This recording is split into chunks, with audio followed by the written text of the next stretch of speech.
little late on getting this done, but I'm working on the fireplace around. I just started framing up the mantle and everything. My goal is to get the chimney and everything framed up and boxed in, and then go ahead and set the fire, or get the tile down and go ahead and set the pellet stove in place. The radiant heat downstairs, I got that turned on a couple days ago. It's doing great. It's pretty much hot down there. We've had to turn the temperature down twice already. I'll probably turn it down again because it heats up the slab, and then that radiant heat holds in there for 4, 5, 6 hours. The temperature will keep going up. It's not bad. We just need to set it lower in place because we never had a radiant heat before.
I believe our framing is done.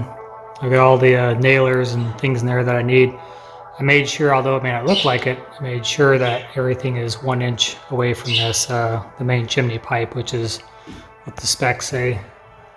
So everything's a good inch away from it. Now we did live in our house prior to this, and the chimney there was really close. It was a wood burning one, and it was really close to all the wood. Ended up ripping it all out and redoing it. But anyways, not overly worried about this one. So the next step before I do tile is I want to go ahead and insulate this. I'm going to use the duct board instead of the insulation like the EXP or ESP, EPS or XPS foam. Looks like I talked about before is that that stuff off gases, and the latest the XPS, the pink stuff, is extremely flammable. So I'll definitely have to put that in there. But the foam board or the duct board is just fiberglass insulation basically, so it'll be fine to go in there. So I'll get those pieces cut and get them set in, kind of wedged in between the framing, and then I should be able to move on to tile at that point, I hope. Okay, here's essentially what I'm doing with this duct board. I'm just laying it on the outside, tracing it with a Sharpie, cutting it out and fitting it into place, and this is, I cut it large so it fits really tight. So these pieces will just line all the way up the inside. See on the outside how well and how tight that fits in there. And this is basically only to serve one purpose, is I want to keep the heat away from the wood paneling that's going to go on the outside. I don't want that wood paneling getting hot and then drying out or warping and things like that. So I'm going to line this whole chimney with this duct board that I was going to use for return air before I decided that we didn't really need the return air ducts.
Well, I got the insulation box done around the chimney, and then I got pulled away and had to get some paperwork done. So I lost a few hours, but I'm about ready to get the tile put down.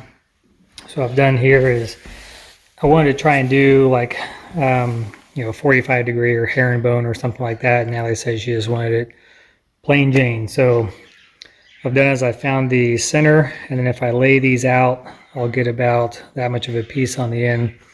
If I put the seam in the center, by the time it got to the end, the piece was only like an inch on either side, or even less than that. And you don't want to make sure that you don't have any really small pieces that are easy to break off, especially when the tile is this close to the floor. So my plan is to actually have this hang off about 1/4 of an inch, and then that will give room for the carpet to tuck underneath there when they put that in. And then I'll have to come through with the black marker and mark up the sides, since we're not doing any trim or anything along the sides of it. I'm going to offset them probably about 6 inches or so. Instead of doing it 12 inches down the center like is pretty common, I'm going to do an offset pattern kind of like this instead. And that should line me up perfectly on that corner and perfect on that corner, which does kind of create a little bit of an issue because now you've got this tiny point right here, which is again not something you want to do. So may have to modify this a little bit. Okay, I've gone ahead and turned the tile, and this works out a lot better because now this will be one full piece. I don't have any small tiny pieces. There'll be a piece there and a piece there, and that's beefy enough and not in a big location that someone should knock it off. So I'm going to rotate them and do it this way instead. I've got an 8-inch offset. I think that's kind of middle ground between doing it half and half, doing it between like a 6 and a 12. So maybe bump it up to 9. I don't know. 8 looks kind of neat. But anyways, get this laid out and get to work. I just saw something else needed to change. This was going to be its own piece, but I have a seam underneath here where the underlayment comes together. So I'm actually going to flip everything around and offset my 8 inches on here first to this in the center, and that way I can get off of this seam, because you don't want to have a grout line your seam line up like this. I want to have a seam over here, so if I shift everything down 8 inches, and that would shift my seam over, and I'm not going to be on top of the one below it. So the reason why I do that is you don't want to have it crack. If anything does fluctuate or move underneath, that would be an ideal place when you have your seams lined up like that they would crack. So okay, after moving everything down, I decided to go 4 inches off that seam, which is pretty close to 4 inches off centered. So I already have my center line right here. Take all these tiles off. I'm going to go ahead and draw a line 4 inches off to either side of that line. That'll give me where these seams will line up at. And then I should be good to go.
I got my mortar mixed up here, and the consistency you want is basically peanut butter.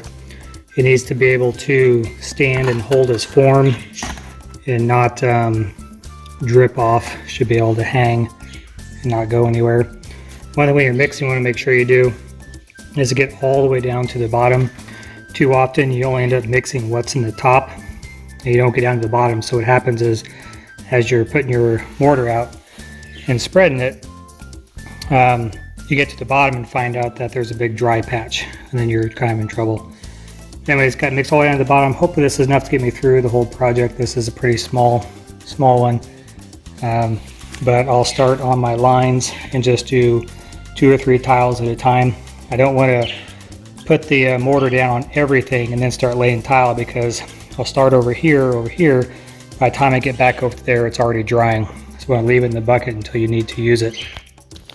I'm going to start here in the center and then work kind of around in a circle this way. I want to get back up to the back so I can get that without having to step over anything. So should go pretty quick.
I got the tile put down and everything is set.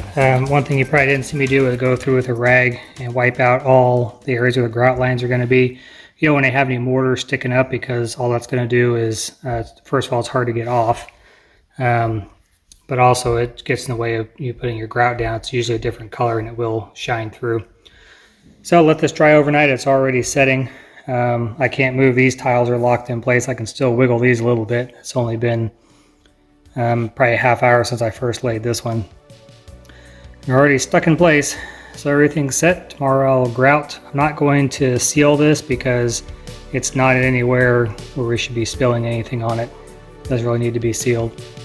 And then I can get the fireplace put in after that.